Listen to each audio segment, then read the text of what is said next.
శుభోదయం. ప్రియమిత్రులారా, ఈ ఉదయకాల దైవ ధ్యానమునకు స్వాగతం, సుస్వాగతం. దేవుని పరిశుద్ధ వాక్య భాగములో నుండి ఈ పూట ధ్యానము కొరకు అపోస్తులుడైన పౌలు ఫిలిప్పీలకు రాసిన పత్రిక 3వ అధ్యాయము 13వ వచనాన్ని చదువుకుని దేవుని వాక్యాన్ని ధ్యానము చేద్దాం. వెనక ఉన్నవి మరిచి ముందున్న వాటి కొరకై వేగిరపడుచు. దేవుడి పరిశుద్ధ వాక్య భాగమును మన వినికిడిలో ఆశీర్వదించునుగాక. ఆమేన్. ప్రియమిత్రులారా, అపోస్తులుడైన పౌలు యొక్క తీర్మానము, పౌలు యొక్క సాక్ష్యము మనందరికీ చాలా ఆదర్శనీయమైనది, ఆకాంక్షనీయమైనది, కాంక్షనీయమైనది. ప్రియమిత్రులారా, నేను క్రీస్తుని పోలి నడుచుకొనుచున్న ప్రకారము మీరు కూడా నన్ను పోలి నడుచుకోండి అంటాడు కొరింథీయులకు రాస్తూ. ఇదే ఫిలిప్పీలకు రాసి 3:17 అంటాడు, సహోదరులారా, మీరు నన్ను పోలి నడుచుకొనుడి, మేము మీకు మాదిరి అయ్యున్న ప్రకారము నడుచుకొను వారిని గురిపెట్టి చూడుడి. అవునండి, పౌలును మనము గురిపెట్టి చూడవలసిన అవసరం ఉంది, అనుకరించవలసిన అవసరం ఉంది, వెంబడించవలసిన అవసరము ఎంతైనా ఉంది. నేను ఇది చేయుచున్నాను,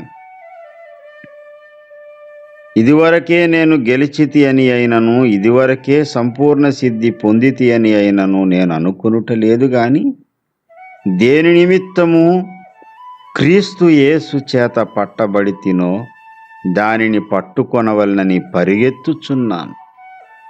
అపోస్తులుడైన పౌలు పరిగెడుతూ ఉన్నాడట. ఆగిపోలేదు తన ప్రయాణము. ఎక్కడికి పరిగెడుతున్నాడు అంటే, గురిలేని గమ్యము లేని పరిస్థితుల్లో పరిగెట్టడం లేదు. గురి చూడని వాని వలె నేను పరిగెత్తువాడను కాను అంటాడు కొరింథీయులకు రాసిన పత్రికలో. ఆ మాట ఎందుకు అనవలసి వచ్చింది అంటే, చాలామంది తమ జీవితానికి నిర్దిష్టమైన గురి లేకుండానే ప్రయాణం చేస్తూ ఉన్నారు.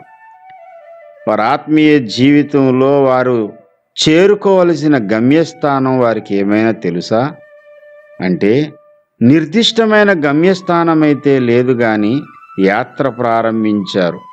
అంటే ఎటు వెళ్తున్నారో తెలియకుండానే ప్రయాణం చేస్తున్నారు. పౌలు భక్తుడు అలాంటి వాడు కాదు, గురి కలిగి పరిగెడుతూ ఉన్నాడు. గురి వైపుకే పరిగెడుతున్నాడు. ఏ గురిని చేరుకోవాలనుకున్నాడో ఆ గురి వైపుకి నడిచి వెళితే గమ్యం చేరలేడు గనుక పరిగెడుతూ ఉన్నాడు. అంటే మనమందరం కూడా ఒక గురి కలిగి ఉండాలని పరోక్షంగా పరిశుద్ధాత్మ దేవుడు మనకు నేర్పిస్తున్న సత్యం అన్నమాట. గురి కలిగి ఉండాలి, ఆ గురి వైపుకే పరిగెత్తాలి. గురువైపుకు పరిగెత్తేవాడు గమ్యం చేరాలంటే ఏం చేయాలి?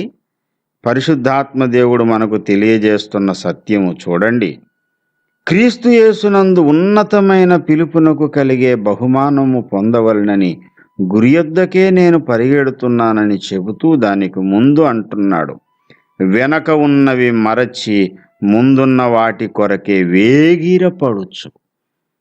గతకాలపు జీవిత విషాదానుభవాలు, గతకాలపు జీవిత విజయాలు, నీ ఘనతలు, నీ యొక్క అపజయాలు మరిచిన నాడే ముందుకు సాగగలుగుతావు అనే వాస్తవాన్ని గ్రహించండి. ప్రియమిత్రులారా, గతకాలంలో నీవు గెలిచినటువంటి అనుభవం నీకుందా? దాన్ని బట్టి ప్రభువుని స్తుతించు. గతకాలంలో నీవు ఓడిపోయిన చేదు అనుభవాలు ఉన్నాయా? వాటిలో నుండి కొన్ని పాఠాలు నేర్చుకో. అంతేగాని ఎంతసేపు గతాన్ని గూర్చి మాట్లాడడం నీకు ఏమాత్రం క్షేమము కాదు అనే వాస్తవాన్ని తెలుసుకొనున్నట్లు పరిశుద్ధాత్మ దేవుడు నీ మనోనేత్రాలు తెరుచునుగాక. ప్రియమిత్రులారా, పౌలు భక్తుడు గతం గురించి మాట్లాడడం లేదు.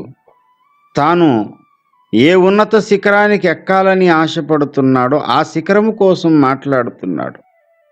అనవసరమైన వ్యర్థమైన వితర్కములను విడిచిపెట్టి నీవు చేరుకోవలసిన గమ్యము పట్ల నీకో స్పష్టత దొరికిన నాడు ఆ గురివైపుకు పరిగెత్తడం మొదలుపెట్టిన దినాన్న వెనక ఉన్నవన్నీ మరిచిపో, ముందున్న వాటి కొరకే వేగిరపడుతూ సాగిపో.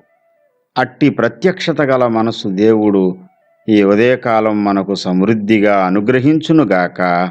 ఆమేన్.